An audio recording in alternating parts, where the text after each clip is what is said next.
The rain over Portland that night wasn't just rain, it was the kind of relentless storm that swallowed streetlights and turned sidewalks into rivers, the kind that made even the bravest people hurry home and pretend they didn't. See anyone who might need help, but none of that mattered to 11-year-old Lily Parker as she stood alone beneath a flickering street lamp, soaked to the bone, hugging her backpack against her chest like a lifeline, her cheek burning from the fresh bruise her father had left during one of his drunken, grief-soaked rages.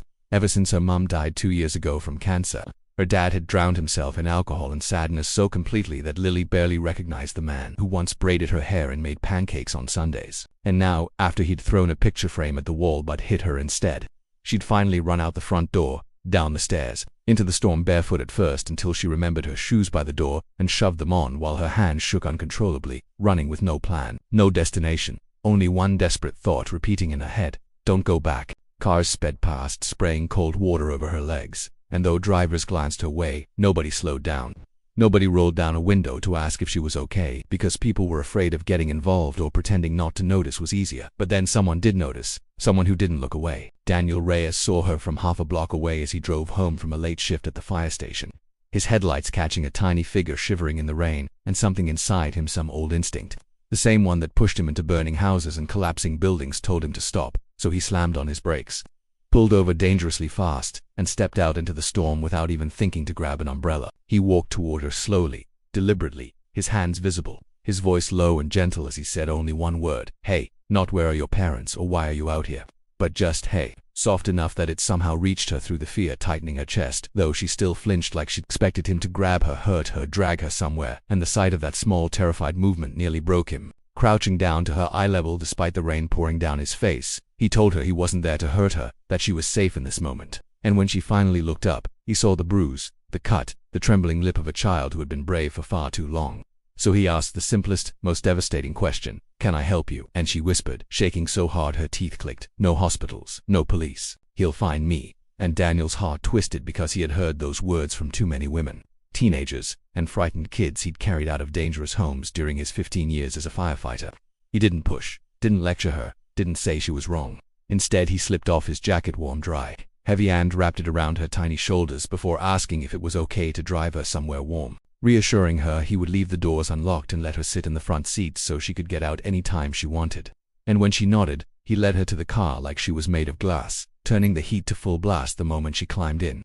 As she thawed, shivering violently because the body shakes hardest when it starts warming up, he handed her a granola bar and a water bottle while avoiding questions she wasn't ready to answer.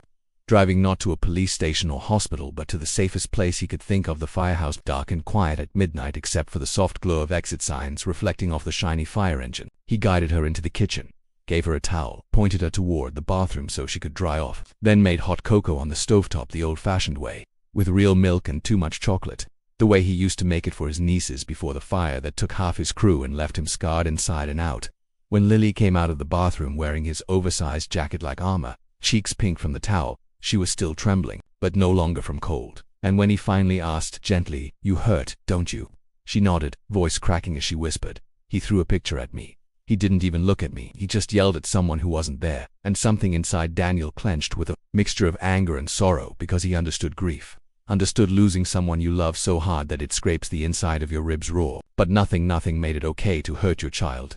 Carefully, he cleaned the cut on her cheek using the firehouse first aid kit, his touch as gentle as he could make it. And when he asked if she had anyone she trusted, anyone who would want her safe, she hesitated before whispering, "My aunt, my mom's sister in Montana. But she doesn't know what he's like now." And Daniel told her they could call her only if Lily wanted, only when she was ready, then handed her the phone so she had control over the moment, watching as her small thumb hovered over the screen before she dialed. When her aunt answered, groggy and confused, Lily's voice shattered like glass, "Aunt Caroline, I need help." And without hesitation, a woman's voice replied, fierce and awake now, "Tell me where you are.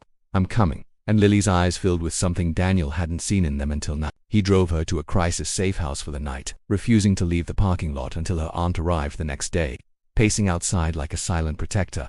And when Caroline finally pulled in, hair wild, eyes red from crying, arms trembling as she scooped Lily into her chest, the child clung to her aunt like she was the only solid thing in the world. And Daniel turned to leave quietly, not wanting to intrude on the reunion, but Lily called out, "Daniel." And when he turned, she whispered through tears and rain, "Thank you for stopping in the storm." And he gave her a soft, tired smile and said, "You saved yourself. I just gave you a jacket," before walking back to his car. Over the next year, Lily sent him cards, drawings, and updates about school, about her new room with fairy lights on the ceiling, about her aunt teaching her how to bake cinnamon rolls on Sundays, and every winter she'd email him a Christmas ornament shaped like a raindrop because she said she wanted him to remember the night the rain didn't. T-Win, the night someone finally stopped long enough to see her, and Daniel kept every single one. Because sometimes the kindness that saves a life doesn't look grand or heroic. It looks like a man pulling his car over in the middle of a storm because a child under a street lamp looked too small to face the world alone.